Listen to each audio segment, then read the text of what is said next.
جوان کا واقعہ، جوان تھا، والد عالم دین تھے، انتقال ہو گیا،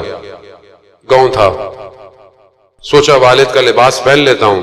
کرسی پہ بیٹھ جاتا ہوں، ممبر پہ بیٹھ جاتا ہوں، کافی عرصہ گزر گیا، علم نہیں تھا اتنا، اپنی طرف سے تھوڑا بہت جانتا تھا، باقی اپنی طرف سے۔ ایک دن دیکھا آئینے میں کہ داڑھی میں محاسن میں سفید بال آ گئے، وجدان ضمیر نے جھنجھوڑا کہ یہ تم اتنی عرصے سے کیا کر رہے ہو، جھوٹ بول رہے ہو لوگوں، تمہاری زندگی ختم ہو جائے گی۔ شرمندگی ہوئی، توبہ کی خدا کی بارگاہ، ممبر پہ آیا، کہا لوگوں سے کہ اتنے عرصے سے جو میں آپ کو بتا رہا تھا میں اپنی طرف سے، مجھے معاف کر دیں۔ لوگ تھے، انہوں نے معاف کیا کرنا، انہوں نے مارا بیچارے کو، مار دوڑا، کپڑے وپڑے پاڑ کے گاؤں سے باہر نکالا، بیچارہ اسی حالت میں شہر پہنچا۔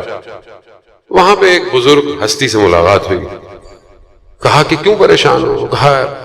ایسا ایسا، تو کہا علم حاصل کیوں نہیں کر لیتے، پڑھ کیوں نہیں لیتے، کہا کہ میں کس کے پاس جاؤں، کہاں جاؤں، کہا فلانے مدرسے میں جاؤ، وہاں فلانا استاد ہے، اس سے کہو کہ تمہیں پڑھائے۔ یہ وہاں گئے، استاد بڑے استاد تھے، ان کے پاس وقت ہی نہیں تھا، ٹائم نہیں تھا، جگہ نہیں تھی، کچھ بھی نہیں تھا، تو انہوں نے کہا کہ میرے پاس تو نہیں ہے وقت۔ واپس مایوسی کی حالت میں پھر وہی بزرگ ملے، نورانی چہرہ، کہا کیا ہوا، کہا ٹائم نہیں، کہا ان سے کہو کہ فلانے نماز سے پہلے آپ کے پاس وقت ہے، اور فلانا حجرہ اس کی چابی کہ وہ خالی ہوتا ہے، اس کے بعد کیا اس کو بتایا، تو انہوں نے کہا ہاں ایسا تو ہے، حجرہ بھی ہے، ٹائم بھی ہے، پڑھانا شروع کیا۔ ایک دن درس پہ گئے، کہا کتاب نہیں مل رہی ہے، کھو گئی ہے کہیں، آج درس نہیں ہوگا، جانے لگے، پھر وہ عالم بزرگ شخصیت مل گئی، تو ان سے پوچھا، کہا کہ وہ کتاب، کہا ان سے کہو کہ کل جو مہمان آئے تھے انہوں نے کتاب اٹھا کے کتابوں کے ریک میں فلانی جگہ رکھ دی ہے۔ جب انہوں نے جا کر استاد کو یہ بتایا، استاد بھی استاد تھے، کہا کہ یہ کون ہے جو میرے اوقات سے بھی واقف ہے، حجروں سے بھی واقف ہے، کتابوں سے بھی واقف ہے، کہا یہ کوئی اور نہیں ہو سکتا،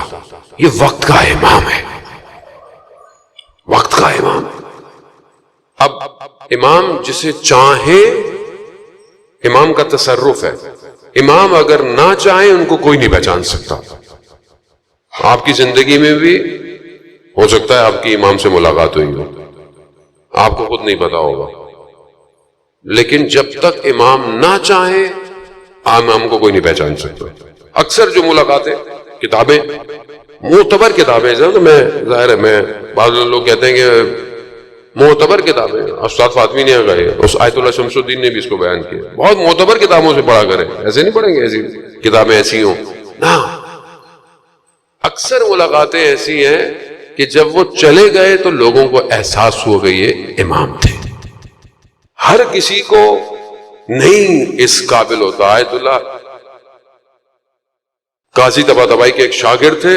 بہت بڑے شاگرد تھے، انہوں نے اپنے استاد سے وظیفہ مانگا تھا کہ میں امام کی زیارت کروں،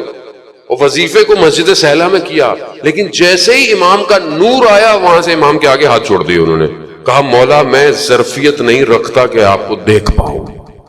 آسان نہیں ہے یہ۔ خلاصہ انہوں نے کیا کیا کہ شاگرد کو کہا کہ جب اب تمہاری ان سے ملاقات ہو